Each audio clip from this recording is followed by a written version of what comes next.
Birds are really key to human existence, one way or another, anywhere in the world.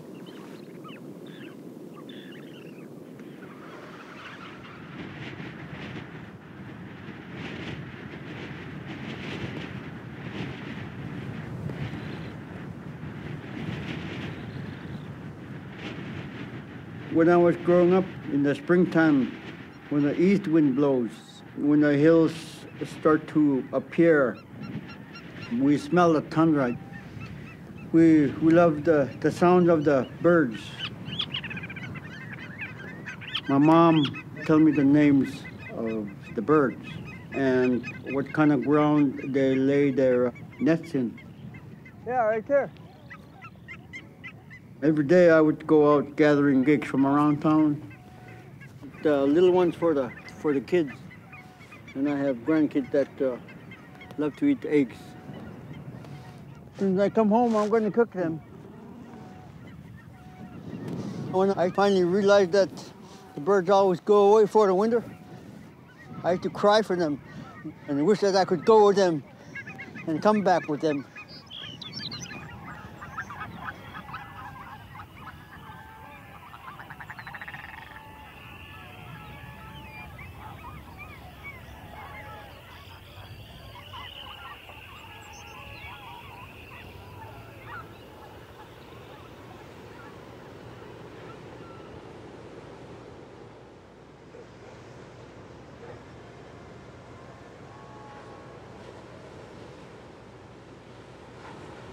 ¿Qué se siente vivir en un lugar como este?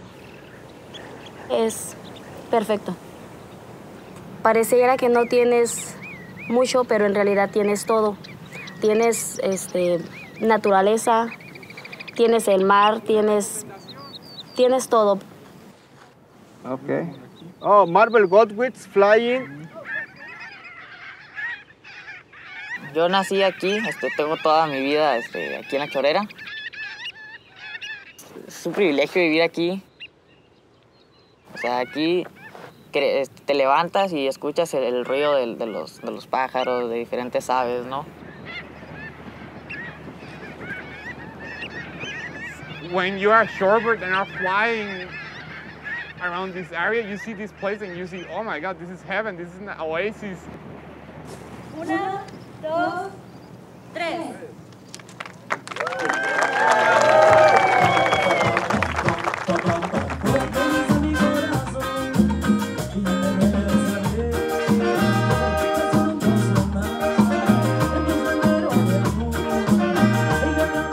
Hoy celebramos las aves con la comunidad de La Chorrera y con todo el San Quintín. Mi familia ha participado desde el primer festival. Es una fiesta muy bonita que se organiza aquí en la comunidad. Bueno, el festival es, como dice su nombre, es una celebración, es un festejo para celebrar estas aves playeras que son unos verdaderos maratonistas, ¿no?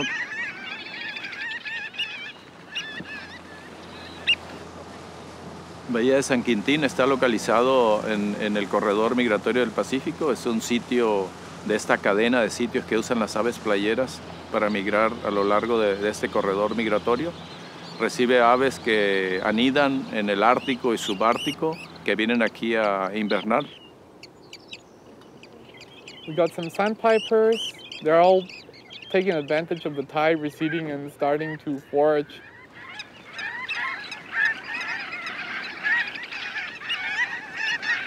Para las aves playeras migratorias las fronteras no existen y su casa es todo el corredor, no es solamente San Quintín. Necesitan de todo el corredor.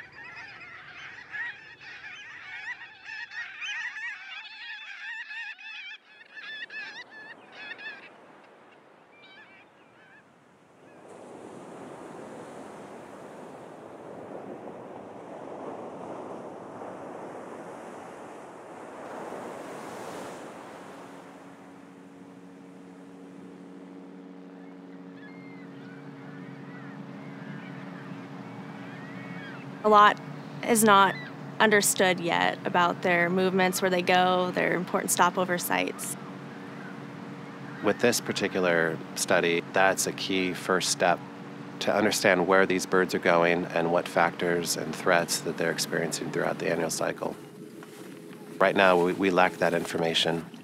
And if we're going to conserve the population, we first need to know where they're going. It's 2 hours out, so let's do a radio. Maybe have one person stationed on either end to move birds, but also a person in the middle. There's lots of different kinds of field work that we do, and I don't think there's anything like what we're doing now in terms of trying to catch a bunch of shorebirds. It's a really incredible challenge. We're not going to be able to do anything unless the tide moves up a lot very quickly. When we're getting close to firing the cannon net, it gets really tense. You can feel the adrenaline. I'm sure that my heart rate is 180 beats per minute, and I know everybody else too. They're feeling the same thing, that same excitement and anticipation and hope that things are going to work out. There's a massive flock in the air over there. Laura, are those all on the point? Yep, thousands of them. Charge the cannon net. And it's charged. 3, 2, 1, fire.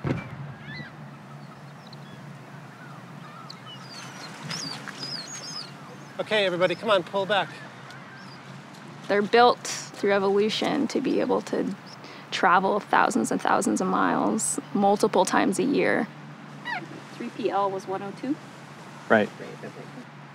Truly incredible migrations from such small birds is kind of an inspiring feat, and it's kind of hard to wrap your head around the fact that that bird on the beach is also going to be the same bird on the beach in Mexico or in South America or up in Alaska. And diagonal tarsus is 33.1. So last year we did this. We put 20 tags out, and they worked amazingly well. We tracked 17 birds to breeding areas. This is the GPS transmitter. It'll send information to the satellites that we'll then be able to download, and that'll tell us where she's going until it falls off. Because these feathers will eventually grow back in, and then the transmitter just falls off. All right, safe journey.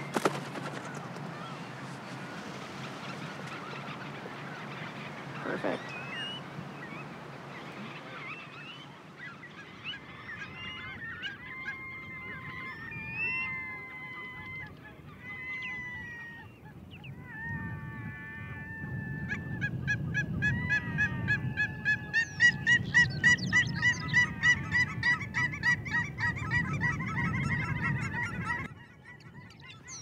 We love the way it sounds in the springtime. Our tundra's alive, our air is alive. All winter long, all we hear is just wind with the snow.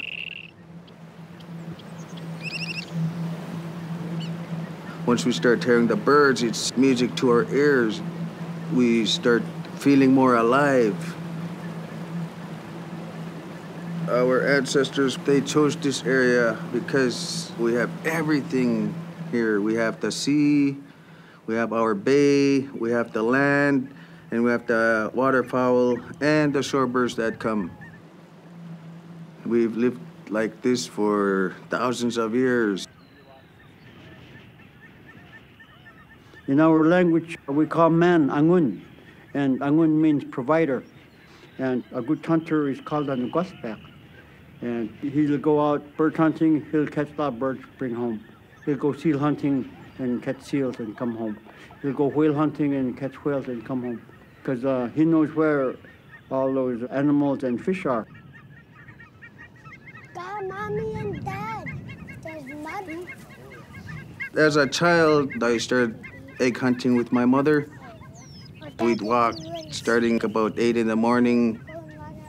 We'd be out from 8 a.m. to 8, 9, 10 in the evening. The whole day out looking for eggs. Subsistence still is a big part of our culture here in Hooper Bay. Growing up, we knew which way we could and we couldn't go. Before GPS, it was all in our head, you know. We sit down and watch it, and then pretty soon it goes into the nest, and we tell them, see, you just wait, it'll show you where its nest is. I found eggs. The small ones. They're enjoying it, and we love it. It's a time of togetherness. That was one of the main things in our culture that we love. It brought all families together. When we'd have to go and spend a few days out, it would make us closer. It is in our heart, it's running through our blood, because it's always been taught from generation to generation for thousands of years. It's something that we don't want to let go of. We're doing our part here, but you know, what if the rest of the world don't care? They look at it as it's just a bird, but we look at it as our way of life.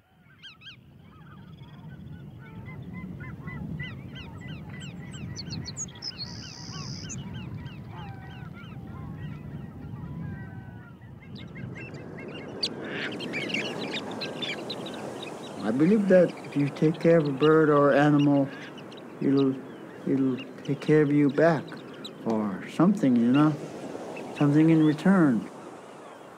But I think that's true, and that's being in harmony.